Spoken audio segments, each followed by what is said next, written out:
লুঙ্গি পরা নিরীহ সাধারণ আওয়ামী লীগের কর্মীদেরকে গ্রেপ্তার করা হচ্ছে।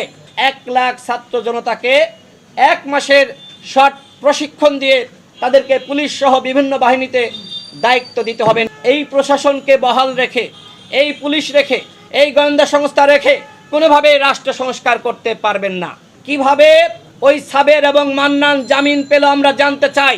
আমরা এই সরকারকে বলেছিলাম আপনারা আওয়ামী লীগকে নিষিদ্ধ করেন, কারণ আওয়ামী লীগ একটি গণহত্যাকারী দল।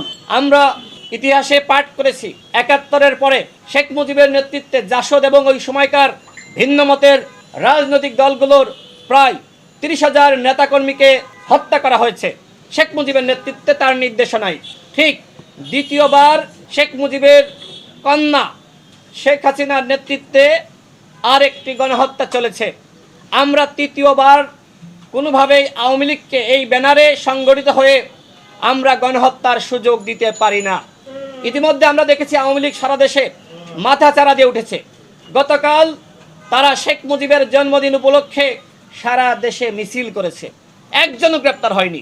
সরকার কি করেছে? গোয়েন্দা সংস্থা কি করেছে?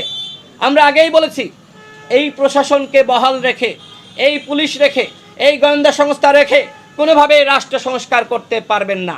সরকারের উপদেষ্টারা বলেন যে 80% আওয়ামী লীগের পুলিশ। তো ভাই, আপনারা এই 80% নিয়ে কিভাবে রাষ্ট্র সংস্কার করবেন? বিপ্লবী ছাত্র জনতা যারা অভ্যুত্থানে ভূমিকা রেখেছে তারা প্রশিক্ষণ প্রাপ্ত। এই বিপ্লবী ছাত্র জনতা তারা পুলিশকে, আওয়ামী ফ্যাসিস্টকে তারা প্রতিরোধ করেছে। আর কি প্রশিক্ষণের দরকার আছে? তাদেরকে আপনারা 1 লাখ বিপ্লবী ছাত্র জনতা যাদের শিক্ষাগত যোগ্যতা আছে, সাহস আছে, সততা আছে, বিপ্লবে ভূমিকা রেখেছে, তাদের মধ্য থেকে 1 লাখ ছাত্র জনতাকে 1 মাসের শর্ট প্রশিক্ষণ দিয়ে তাদেরকে পুলিশ সহ বিভিন্ন বাহিনীতে দায়িত্ব দিতে হবে, নিয়োগ করতে হবে। আমরা সেই দাবি করছি। এবং আওয়ামী লীগকে নিষিদ্ধের যে কথা আমরা বলেছিলাম, যে দাবি তুলেছিলাম, এখনো পর্যন্ত নিষিদ্ধ করা হয়নি। বরং আমাদের প্রধান উপদেষ্টা বলেছেন, তিনি বিবিসি সাক্ষাৎকারে বলেছেন যে আগামী নির্বাচনে আওয়ামী লীগ অংশ নিবে কি নিবে না এটি নাকি তাদের দলীয় সিদ্ধান্ত। আমরা বলছি আওয়ামী লীগ এই বাংলাদেশে আগামী নির্বাচন কেন, আর কোনো নির্বাচনে অংশ নিতে পারবে না। আওয়ামী লীগ গণহত্যা চালিয়েছে। গণহত্যার পরে পৃথিবীর ইতিহাসে কোথাও কোনো দল নির্বাচনে অংশ নিতে পারে নাই। যদি আওয়ামী লীগকে নির্বাচনে আমরা অংশ নেওয়ার সুযোগ দিই, তাহলে শহীদের রক্তের সাথে বেইমানি করা হবে। গণ অধিকার পরিষদ সেই বেইমানি করার সুযোগ দিবে না ইনশাআল্লাহ। বিলম্বে হাইকোর্টের মাধ্যমে অথবা সরকারি সিদ্ধান্তে সকল রাজনৈতিক দলগুলোকে ডেকে জাতীয় সংলাপ আহ্বানের মাধ্যমে আওয়ামী লীগকে অবশ্যই নিষিদ্ধ করতে হবে।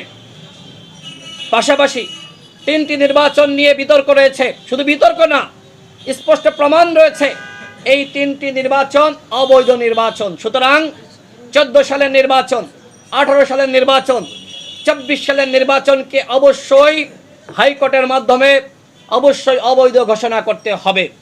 এই নির্বাচনে যারা অংশ নিয়েছিল, যারা ডামি মামি এমপি ছিল, এদেরকে দুদকের মাধ্যমে পাকড়াও করতে হবে, এদের সম্পদ বাজেয়াপ্ত করতে হবে। সেটি না করে আমরা লক্ষ্য করছি এদেরকে বাফুফের সহসভাপতি বানানো হচ্ছে ডামি এমপিদের, এবং উপদেষ্টারা তাদের পাশে বসিয়ে তারা বাতাস খাচ্ছে। কি কারণ আমরা জানতে চাই। কি পেয়েছেন আমরা জানতে চাই। কিভাবে ওই সাবের এবং মান্নান জামিন পেল আমরা জানতে চাই। সারা দেশে আওয়ামী লীগের চুনোপুটি গ্রেপ্তার করা হচ্ছে।